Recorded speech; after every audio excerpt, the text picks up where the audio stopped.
Here's a couple of things that you might be doing wrong with your draw. We're going to take a look at exactly where our first point of contact needs to be. It might be a little bit different to what your instructors have been training you to do, but I'm going to give you some tips that I think will really help you out. You're here for one reason only. You want to get good.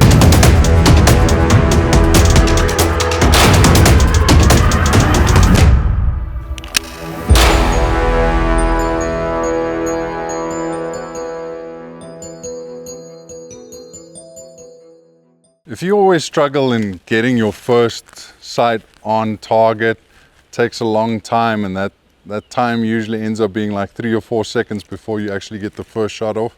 We're going to work on that today, and we're going to work on it backwards. So first, the thing that I want you to do is I want you to get a good grip where you can see the sight and you know this is going to be a good foundation to shoot from.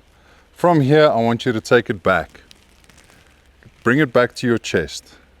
Now, every single step that we're going to do now, you can split up, and you can do this at home. You can practice it obviously with an empty firearm, and just punch out a couple of times until you see that sight exactly where it needs to be. You can do this a couple of times. This is very good for practice. Obviously, the more reps you get in, the stronger you'll get, just like exercise. So get in as many reps as you possibly can by doing every single step that we're going to go through individually. This is very important, individually. And you also want to start slow. Go slow to get it perfect, and then when you do it a couple of times, you'll start honing the speed in. You'll get the speed. Trust me. Trust the process. All right, so this is one thing that you can practice, and then from here, basically think the first and last point of contact is going to be this part of your index finger on the bottom of the trigger guard.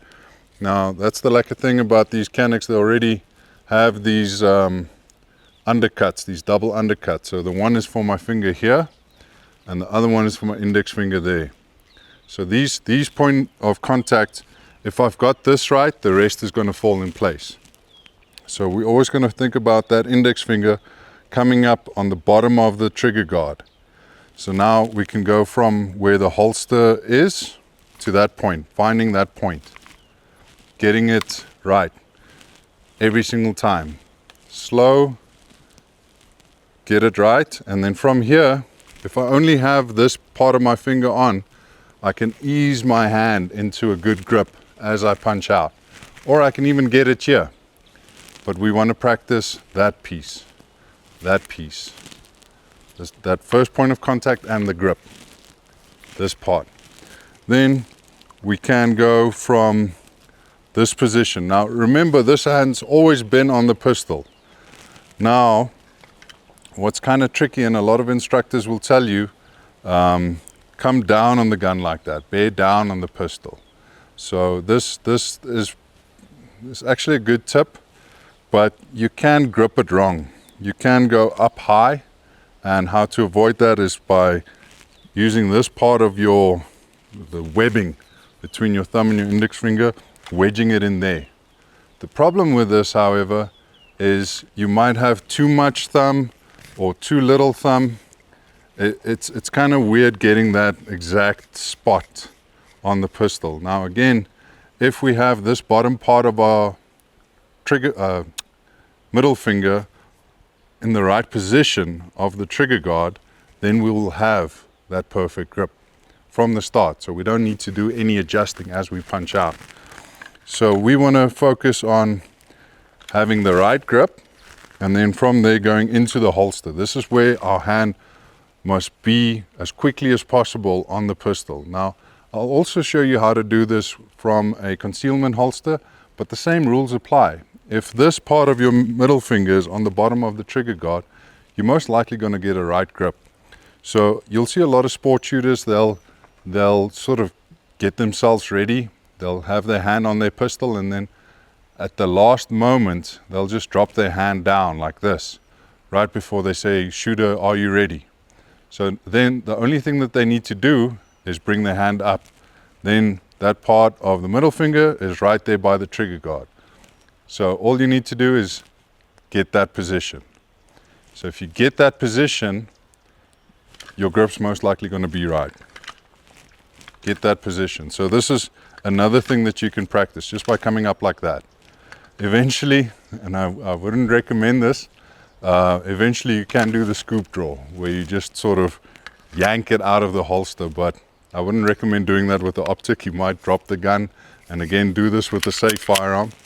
Now actually, Grand Chancellor Madison taught me this trick, and it's helped me quite a lot. He's a very good instructor here in South Africa, or shall I say a coach. He coaches Aaron Becker, one of our junior sport shooters, current champion. Love you, Aaron. But anyway, so this trick has helped me immensely because it just breaks it down into those little steps that you need. Now, a fast draw is going to mean reducing your time in shooting, getting that first shot on target as quickly as possible. You want to try and aim for a second, but a consistent second. So if you practice all of these things in succession, get the repetition in, you will get from the time the buzzer goes off, out of the holster, shot on target on the first one within a second. That's what we're aiming for. But it also depends on the distance of the target and the size of the target. So if you can get consistency, let's say for instance yours isn't that fast. Maybe your draw to first shot has been averaging at about 2. After watching this video, after doing some drills and repetition, comes down to like a 1.5, like shot on target. That's a massive improvement. So what always works for me is shooting on steel, because you instantly know if you got it or if you didn't. And it's a single size. You can get that repetition in. You know when it's a miss. You know when it's when it's not. So that first shot on target, you need discipline, because as soon as you see that dot or that sight on the target, that's when you want to squeeze off the shot. You want to get that shot off as soon as you have that confirmation. Now obviously, again, distance of target and size of the target, it's all dependent on that extra bit of time. But if we can get this out of the way as quickly as possible, then we've got more time for actual shooting. So we're killing that dead time.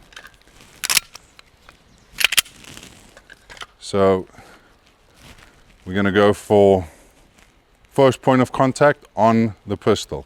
Get that good grip. Just come down like that. As the buzzer goes, get that shot off.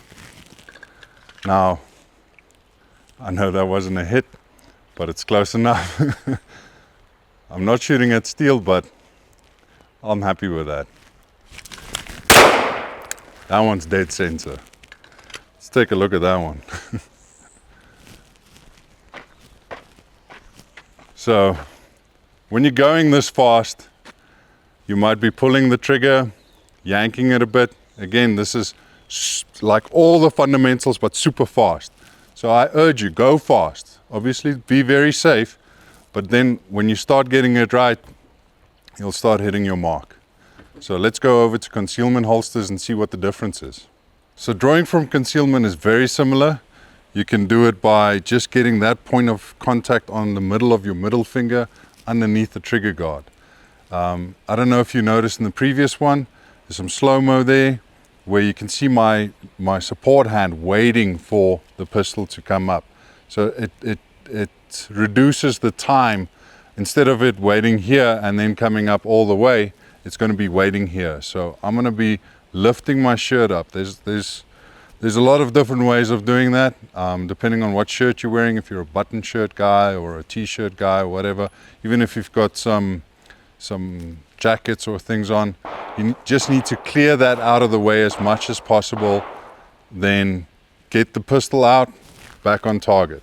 So for this, I'm going to lift my shirt up and my hand's going to end up by my chest. So it's going to be lifting it up all the way there.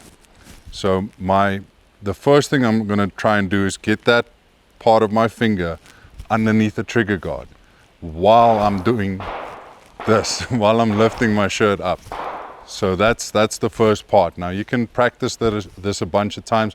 Obviously, if I draw it like that, that's not quite safe.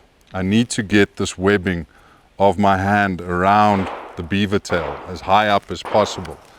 So this is going to take some repetition, same as before, to lift the shirt up, get in there. That's the grip you want. When the pistol is up here, I can drop the shirt, grab the pistol, punch out and shoot. Very similar to any sort of draw that you're going to be doing. Even if the pistol is on a table, that point of contact is, the rest of your hand will do what it needs to do. But if you focus on that, it's going to be as simple as just picking it up and doing the rest that you're supposed to do. So let's see what that's going to look like on target.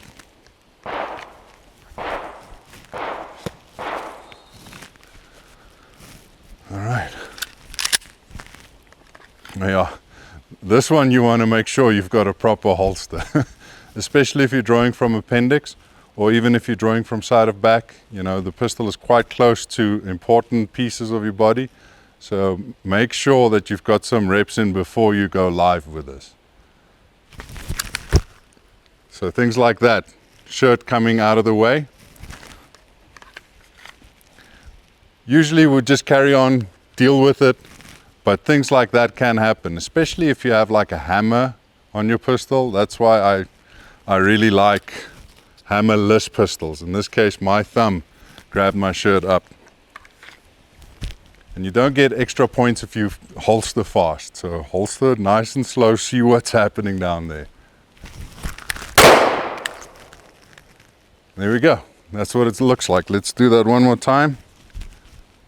Lifting the shirt up, let the hand wait here while the gun comes up. Drop the shirt, punch out. Simple as that. All right. Let's see what that looks like over and over and over and over and over again. Keep on watching, keep on learning, keep on improving. This is why we're here, guys. We're trying to get good, we're trying to get better. Go out there, practice this with a safe pistol. Practice it, get your repetition in. This is something that's going to save you a lot of time in competition. It's also, it might just make the difference in a gunfight. I mean, there's a lot of people that say the first shots on target is usually the guy that wins. So this is something that you really want to practice and get perfect. That even in a highly stressed situation, you can still get that gun out on target. Go for that. Go for down onto the beaver tail if it's more comfortable for you. Probably when your heart's racing really, really fast and there's a lot of chaos, this is going to be like a go-to as well. But still, what works for me, middle of the middle finger, simple as that.